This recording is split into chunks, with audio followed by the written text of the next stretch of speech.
Desarrollo de personaje, un concepto que a día de hoy conocemos mucho gracias a los memes. Pero ¿qué pasaría si existiera un juego que lleve este concepto a uno de los mayores niveles posibles? Este juego existe y el cierre de su trilogía este año cumplió 2 décadas. En este video hablaremos de la trilogía del Príncipe de Persia y las Arenas del Tiempo. Una serie de títulos que nos muestran que algunas veces el camino del héroe no es lineal y al mismo tiempo sí. Suscríbete para más, es un pequeño clip para vos y a mí me ayuda un montón.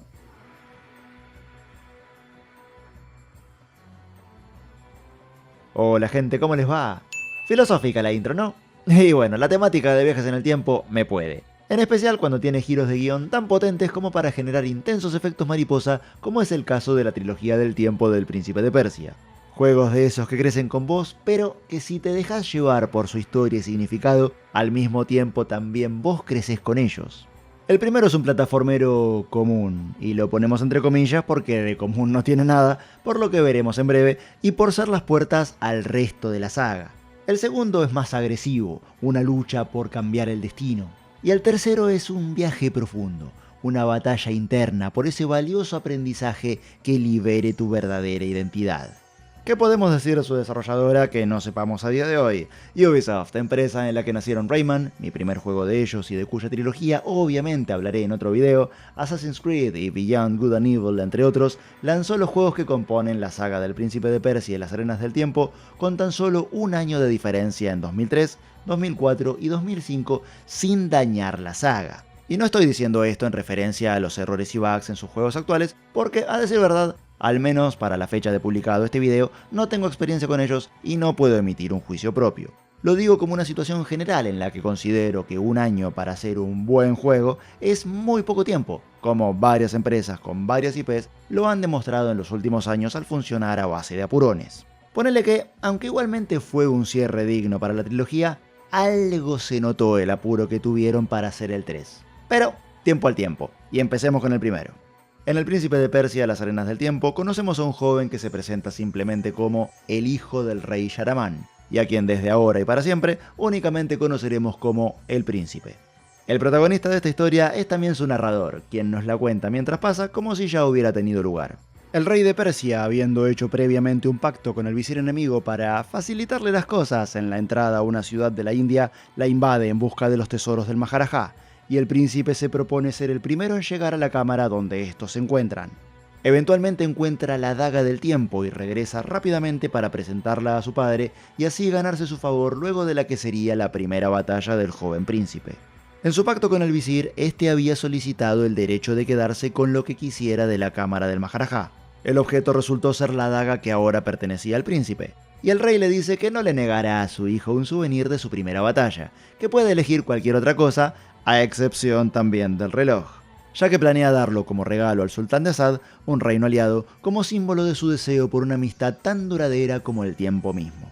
El visir, dominado por la ira al no haberse quedado con lo que quería, aprovecha la fascinación que invade al sultán por el brillo de las arenas contenidas en el reloj y lo manipula a este y al rey Sharaman para que las libere utilizando la daga. El príncipe accede al pedido de su padre y desata un desastre sobre todos los presentes, quienes en su gran mayoría resultan infectados por las arenas del tiempo y convertidos en monstruos. Ahora es la misión del príncipe averiguar cómo reparar todo el caos que generó con la liberación de las arenas del tiempo. Este es de esos juegos que pertenecen a la categoría buen vino, pues como tal ha sabido envejecer muy bien. Caracterizado por una fluidez perfecta en cada movimiento, tanto del príncipe como de los enemigos, el título nos muestra unas texturas que, aunque nos inspiran ese efecto de aún estamos experimentando con las bases, al mismo tiempo nos satisfacen al contarnos una historia con entornos bien iluminados y debidamente contextualizados. Aunque los rostros están mayormente serios y con poca gesticulación, eventualmente tendrán oportunidad de mostrarnos algunos intentos de emocionalidad, que para la época estuvo bastante bien lograda, en las cortas pero numerosas cinemáticas. El arte general que nos rodea no solo responde a un ambiente sólidamente definido, sino que nos muestra la gran extensión que caracteriza al mundo en el que estamos situados. Por momentos estaremos en exteriores que nos invitarán a perdernos en la distancia mostrada más allá de las paredes, y luego pasaremos a interiores que nos inspirarán la magnificencia y lo gigantesco del palacio en el que estamos encerrados, no solo a merced de las bestias de arena, sino también a la de diversas trampas que todo el tiempo deberemos evitar. Hay un elemento que desde el minuto 1 se hace notar, la música. Compuesta por Stuart Chatwood, guitarrista y bajista de la banda de rock canadiense The Tea Party, cada tema nos transporta instantáneamente a la antigua Persia con sus respectivas influencias árabes, ya sea de manera sutil al escuchar esas leves tonadas que transmutan con los sonidos del ambiente cuando estamos explorando, o de forma directa y épica cuando toca adentrarnos en batalla contra los monstruos de arena. El voice acting está muy presente en todas las cinemáticas, aunque te recomiendo tocar un poco los canales de audio en las opciones, ya que el juego no cuenta con subtítulos, y no podemos irnos de esta sección sin hablar antes de los efectos de sonido. Son buenísimos. Ya desde el segundo 1 podemos escuchar el choque de espadas y la ruptura de estructuras de madera y concreto propios de la batalla que tenemos a nuestro alrededor y con la que empezamos el juego. También podemos entregarnos a los sonidos de los ambientes subterráneos y hundirnos aún más en el juego, y no podemos olvidar el archi recontra conocido jingle de cuando tomamos agua.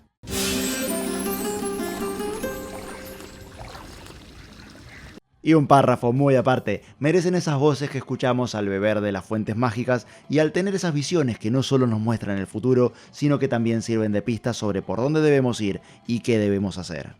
Y ese es nuestro pie para pasar al siguiente apartado, jugabilidad y mecánicas. Empecemos por lo ya mencionado. Por un lado, cada vez que limpiemos una zona de enemigos, se activarán estos pilares de arena que, al meternos en ellos, nos permitirán usar el poder del destino. Breves visiones sobre nuestro camino a seguir, así como pistas y advertencias para el futuro. Y por el otro, las fuentes mágicas contienen un agua especial que al beberla no solo restablece nuestra salud por completo como cualquier fuente de agua normal, sino que también aumenta el máximo de vida cada que las visitemos. El juego maneja un contenido en cierta forma cíclico. Exploración, lucha, visiones. En ese orden. Detalle que no estamos notando en un sentido tedioso ni mucho menos. De una forma u otra, terminaremos usando todos los botones y aplicando una buena cuota de creatividad, no solo al razonar por dónde continuar en un mundo en el que el literal vale todo en lo que a plataformas respecta, sino también en el combate, ya que no se trata de repartir golpes sin más, sino más bien de demostrar nuestras habilidades acrobáticas junto con efectuar una serie de movimientos puntuales para cada tipo de enemigo. En cuanto a la variedad, el juego no cuenta con muchos tipos distintos de oponentes. Sin embargo, el sistema de combate es todo menos monótono. Como rara vez los enfrentamos de a uno y la clave está en analizar el contexto y reaccionar en consecuencia, el juego nos empuja a mantenernos activos y pensar creativamente en cada encuentro. Podemos trepar por algunos y noquearlos con 2 golpes bien colocados, tumbarlos usando el entorno y turnarnos entre ellos y debilitarlos de a poco si estamos rodeados. Una vez caídos hay que absorberlos con la daga y recuperar su arena antes de que se levanten. Según el bicho del que se trate, habrá algunas combinaciones que directamente no funcionarán, así que te recomiendo que por muy adictiva que sea la técnica de trepada y 2 golpes, no te acostumbres mucho a ella. Pero mírale el lado positivo, así descubrirás otras combinaciones como la absorción directa, la cual por supuesto tampoco funciona con todos. Un párrafo muy aparte merece la mega congelación, mega freeze en inglés, la técnica más poderosa del juego que nos permite acabar con bastantes enemigos a gran velocidad. La buena noticia es que es épica, la mala es que solo podremos realizarla unas pocas veces. Si prestas atención al medidor de arena, verás que al costado de los slots redondos, a los que me referiré como botellas, hay otros más pequeños con forma de uña, a los que me referiré con este término. Mientras la arena contenida en las botellas sirve para manipular el tiempo a tu alrededor, la que está en las uñas sirve para manipular el de tus enemigos. O lo que es lo mismo, hacerlos moverse en cámara lenta al golpearlos con la daga, consumiendo una carga con ello. Tanto las botellas como las uñas se llenan poco a poco absorbiendo enemigos o nubes de arena, estas últimas llenan ambos medidores inmediatamente y por completo. El asunto es que para poder efectuar la Mega Freeze debemos cumplir 2 condiciones. No solo debemos tener llenas todas las botellas y todas las uñas, sino que la cantidad de ambos tipos de contenedor debe ser la misma. No importa si todas las uñas y botellas están llenas, si tenés por ejemplo 5 botellas y 4 uñas, la Mega Freeze no se activará. Las botellas se crean absorbiendo nubes y las uñas absorbiendo enemigos. Aunque las uñas están supeditadas a las botellas, o lo que es lo mismo, cada uña solo podrá formarse al lado de una botella previamente existente. Lo copado es que el juego te avisa cuando está disponible. Cuando veas la notificación, activala usando los botones de cubrirte y regresar en el tiempo a la vez y disfruta de esos hermosos segundos de epicidad. Solo recordá que la Mega Freeze consume los tanques de poder por completo. Detalle, ambos tipos de congelación, individual y mega, te hacen perder absorciones potenciales. Cuando un enemigo está congelado y lo golpeamos, este queda volando en el aire durante algunos segundos y no es posible absorberlo. No solo eso, sino que si lo golpeamos de nuevo, lo partiremos al medio y su arena simplemente se desvanecerá. Te recomiendo tener en cuenta esto y darle prioridad siempre que puedas a la formación de uñas y al llenado de ambos tipos de contenedor.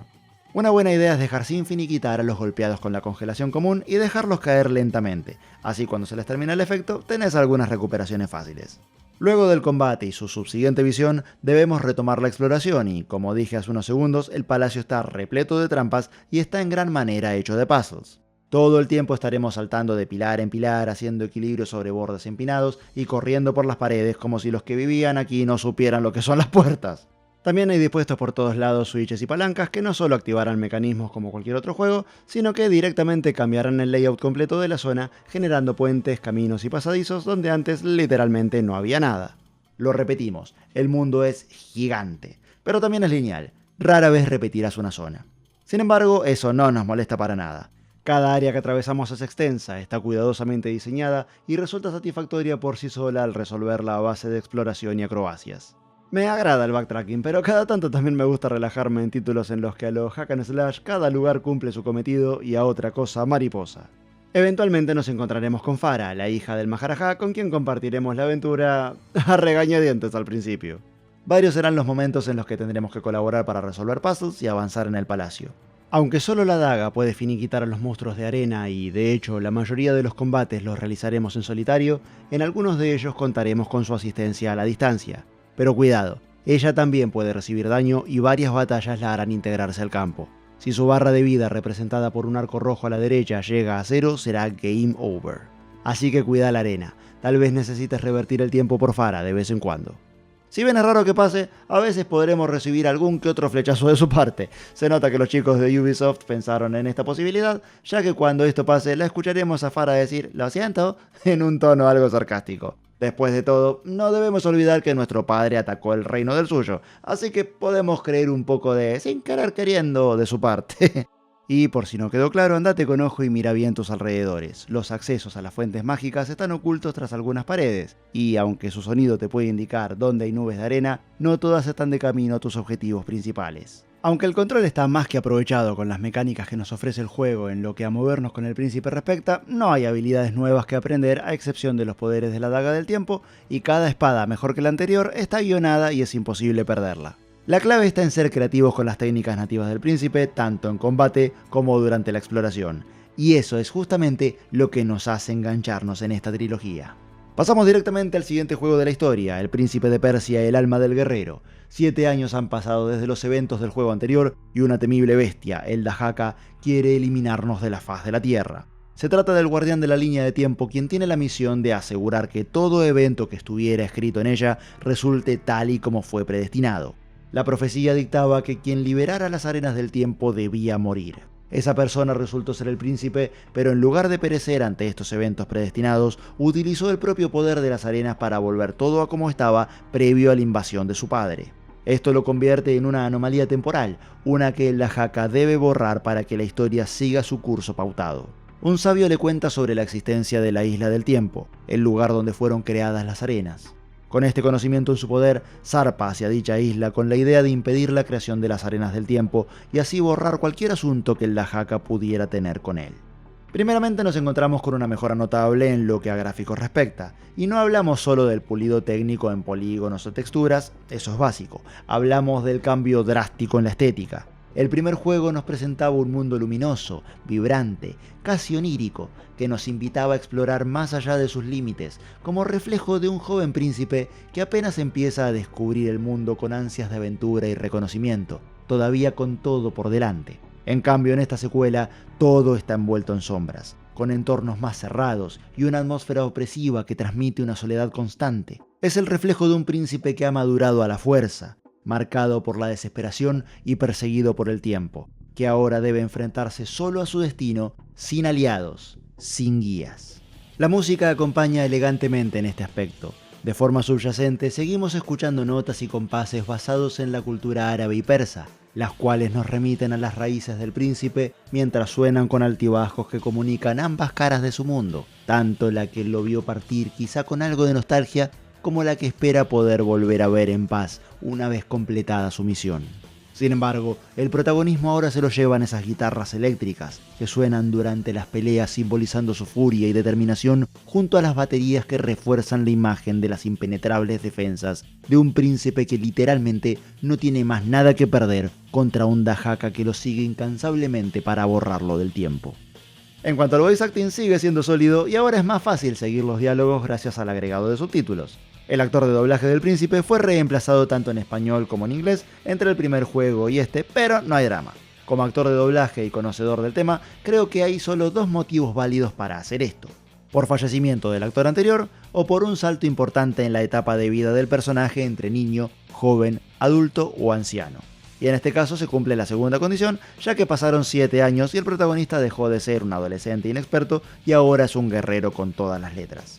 Hora del plato fuerte en lo que a cambio de mecánicas respecta, el combate, denominado por los desarrolladores como sistema de combate de forma libre. En la actualidad y desde hace ya varios años, en sagas como Mortal Kombat estamos acostumbrados a un menú en el que podemos ver las combinaciones de botones que debemos efectuar para ejecutar técnicas y combos según el personaje.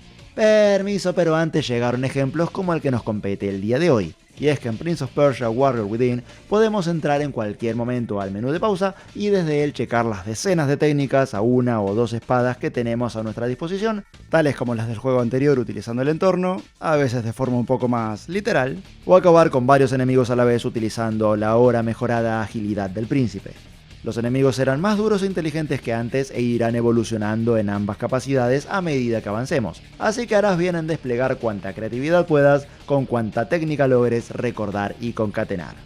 Las arenas ahora nos dan nuevos poderes que van desde ralentizar nuestro entorno, o movernos más rápido que el resto del mundo, cuestión de perspectiva, hasta efectuar ataques zonales en caso de aprietos.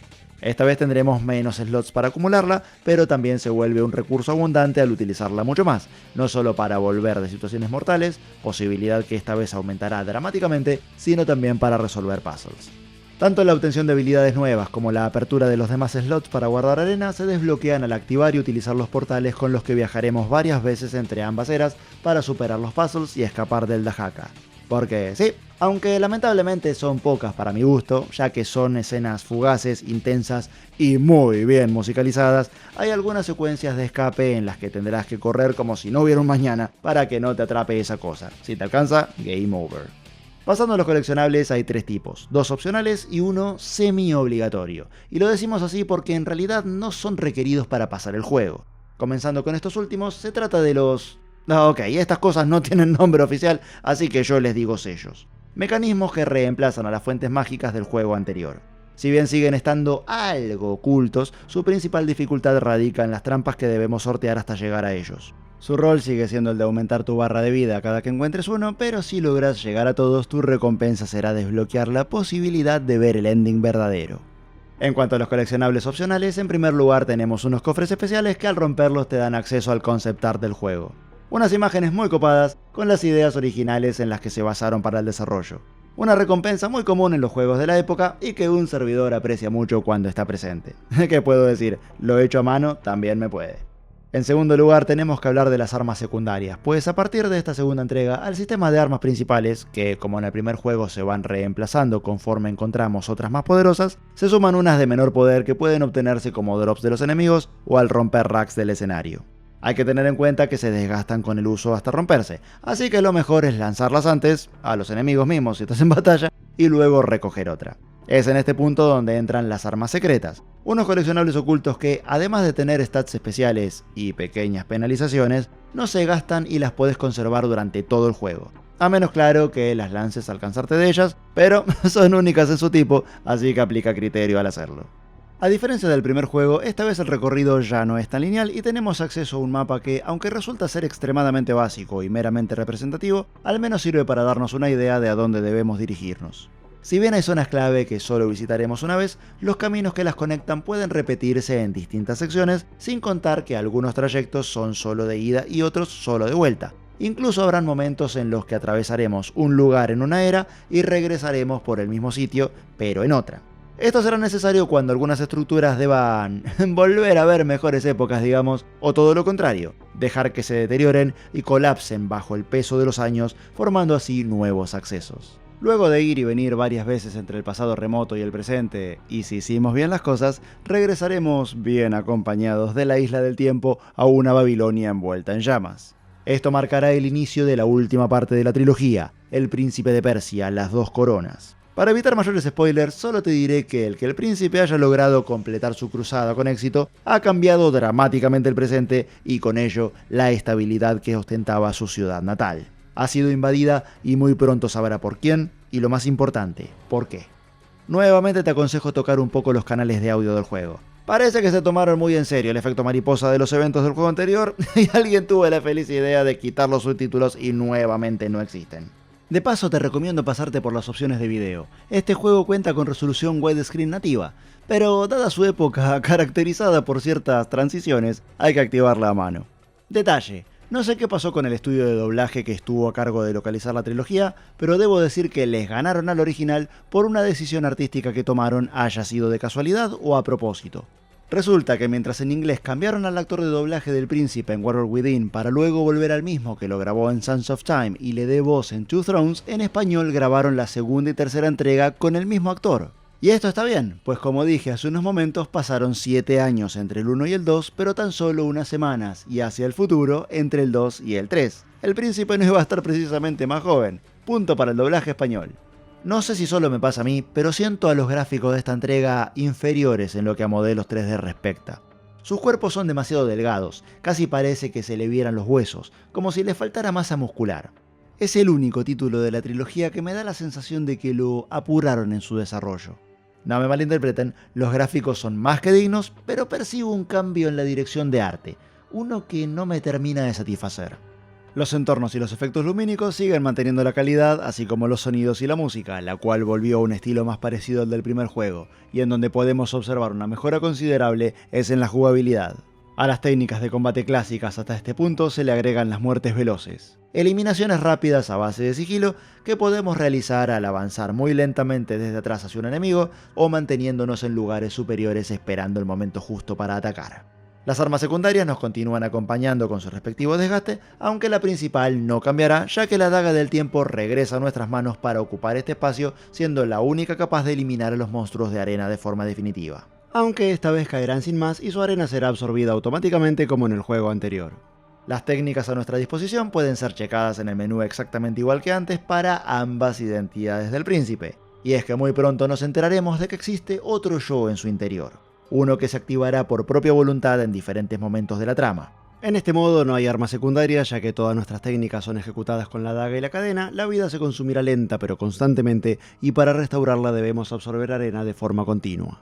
Tocar el agua te devolverá la normalidad, pero no te confíes ni te detengas. Cada tramo será más largo que el anterior, los enemigos también te quitarán vida con cada impacto, y no esperes ese changüí típico en el que tu barra de salud baja por desgaste y quedas con un 0,1% hasta que un último ataque directo acabe con vos. El príncipe oscuro seguirá consumiendo tu fuerza vital hasta la última gota y game over. Pero al menos es un buen consejero cuando estás en modo normal, advirtiéndote sobre eventos pasando a tu alrededor o sobre ciertas características de algunos enemigos. El diseño de niveles vuelve a sus orígenes en el sentido de ser un camino más bien lineal con poco sino nulo backtracking, aunque con algo de World Within en lo que respecta a mejoras de salud. Esta vez primero debemos encontrar las fuentes mágicas, las cuales al beber de ellas nos transportarán a un camino con trampas que debemos superar y cuyo final luminoso desemboca en un regreso a donde estaba la fuente, la cual ahora estará destruida, con una barra de salud aumentada como recompensa. Farah regresa en esta tercera entrega debido a ciertos cambios en la historia dadas nuestras acciones en el juego anterior. No daré mayores spoilers y solo diré que habrá ocasiones en las que volverás a hacer equipo con ella, quien es mucho más madura, aunque sigue teniendo su carácter. Aunque a título personal considero que perdimos algo de fuerza en la estética entre este juego y el anterior, tanto en cuanto al diseño de personajes principales como al de los enemigos, la ganamos en fluidez. No solo conservamos los movimientos clásicos y bastantes de los combos de World Within, sino que podemos usar nuevos de la mano de la cadena del Príncipe Oscuro cuando las cosas se pongan fieras, y del sigilo, de maneras que pondrían orgulloso al propio Batman. Los enemigos son más avispados en esta entrega y bloquearán tus ataques más frecuentemente. Puede ser un tanto tedioso hacer cambios continuos de técnicas en un mismo enemigo para llegar a impactar, así que cuanto más uses las eliminaciones rápidas, mejor. Lo que sí no es tedioso es combatir a los jefes de esta entrega. Son más notables e inteligentes y también están sujetos a puzzles. No solo hay que utilizar inteligentemente el entorno y estudiar sus patrones, sino también efectuar correctamente Quick Time Events. Esos momentos en los que el juego fluye a cámara lenta durante un segundo o menos y tenemos que ingresar un comando puntual o nos irá mal. Este es un tema que divide las aguas y bueno, yo estoy del lado del sí, en especial cuando en casos como este no todo el jefe es así, sino que es el modo en el que ejecutamos los ataques finales o los que realmente le bajan la barra de vida. Las técnicas especiales y los poderes del tiempo son los mismos que en Warrior Within, aunque con algunos nombres cambiados y tanto estos como los tanques de arena son obtenidos al destruir los portales de arena ubicados en toda Babilonia.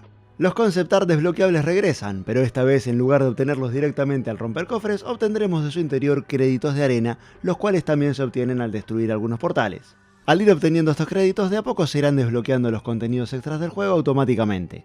Algo que me llamó la atención de estos concept art es que no solo tienen contenido de 2 coronas, sino también de los juegos anteriores. No sé si lo hicieron a propósito, pero al menos a mí me generaron la sensación de estar cerrando un ciclo, digamos, en una suerte de despedida de la trilogía. Conociéndolo todo sobre ellos, cada uno de los juegos puede durar entre 8 y 10 horas y podríamos multiplicar ese tiempo por 2 o como mucho 3 para quienes los jueguen por primera vez. La trilogía del Príncipe de Persia y las Arenas del Tiempo es una obra ejemplar que puede llegarnos al corazón de distintas maneras según el momento de la vida en que la juguemos. De chicos experimentamos una historia mágica salida de las 1001 noches y tal vez solo nos dejemos llevar por su aventura épica y sus momentos de acción. Pero de grandes podemos notar una fuerte presencia de lo que conocemos como el camino del héroe, pero en su versión recargada. No solo es la historia de alguien que lo tiene todo y a quien de un plumazo le quitan todo y debe emprender un viaje para recuperarlo y aprender a valorarlo, sino que al agregar algo tan profundo como los viajes en el tiempo, ahora se trata de alguien que también debe aprender que toda acción tiene el poder de cambiar drásticamente lo que cree conocer y que, aunque existan personas que sí pueden cambiar su destino, este nunca será perfecto y eso es justamente lo que hace al tiempo algo tan valioso.